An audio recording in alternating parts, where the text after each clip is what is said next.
بسم اللہ الرحمن الرحیم۔ السلام علیکم فرینڈز، تو کیسے ہیں آپ سب لوگ؟ امید کرتی ہوں کہ آپ سب لوگ بالکل ٹھیک ہوں گے۔ ڈرامہ سیریل نند کا نیا پرومو نشر کیا جا چکا ہے، جس میں دکھایا جا رہا ہے کہ رابی کے ماں بننے کی خبر جب گوہر کو ملتی ہے تو وہ رابی کو گھر لے آتی ہے، صرف اور صرف اس لیے کیونکہ وہ رابی کے بچے کو مارنا چاہتی ہے۔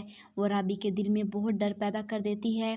وہ کہتی ہے کہ جب ایک ماں ایک بچے کو جنم دینے والی ہوتی ہے تب اس کے پیچھے بلائیں لگ جاتی ہیں۔ رابی کو بہت زیادہ ڈر لگتا ہے، اور جب رابی ان لوگوں کے پاس پانی لے کر آتی ہے تو گوہر نے پہلے سے ہی سیڑھیوں پر جو ہے کوشن رکھا ہوتا ہے تاکہ وہاں سے رابی پھسل کر گر جائے اور اس کا بچہ ضائع ہو جائے، جس پر رابی وہاں سے گزرتی ہے اور وہاں سے سیڑھیوں سے گر جاتی ہے تو اس کا بچہ ضائع ہو جاتا ہے۔ گوہر کو جب سب پتہ چلتا ہے تب وہ خوب ڈرتی ہے، اور جب ڈاکٹر کے پاس رابی کو لے کر جایا جاتا ہے تب گوہر اسے ایسے ریئیکٹ کرتی ہے جیسے اسے بہت دکھ ہوا ہو۔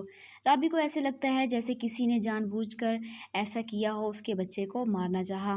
وہ ثاقب کو سب بتاتی ہے کہ میں خود سے نہیں گری تھی، کسی نے ایک پلان کے تحت مجھے گرایا گیا تھا۔ دوسری طرف آپ لوگ دیکھیں گے کہ ثاقب رابعہ کا بہت خیال رکھتا ہے، لیکن رابی بہت زیادہ دکھی ہوتی ہے۔ گوہر الزام لگاتی ہے رابی پر کہ میرے شوہر کے ساتھ یہ چکر چلا رہی ہے۔ رابی کچھ دن کے لیے اپنے بھائی کے پاس رہنے کے لیے چلی جاتی ہے۔ وہاں جہانگیر اور اس کی امی اس کی خیریت کے لیے وہاں پر جاتے ہیں۔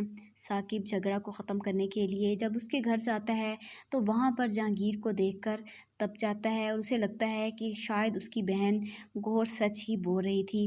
وہ رابی پر جھوٹا الزام لگا دیتا ہے تو رابی جو ہے اپنے شوہر کے منہ پر تھپڑ مار دیتی ہے۔ کیا لگتا ہے آپ لوگوں کو، آخر یہ گوہر کا انجام کیا ہوگا؟ کیا رابی کو طلاق دے دے گا؟ کمنٹ باکس میں اپنی رائے کا اظہار ضرور کیجیے گا۔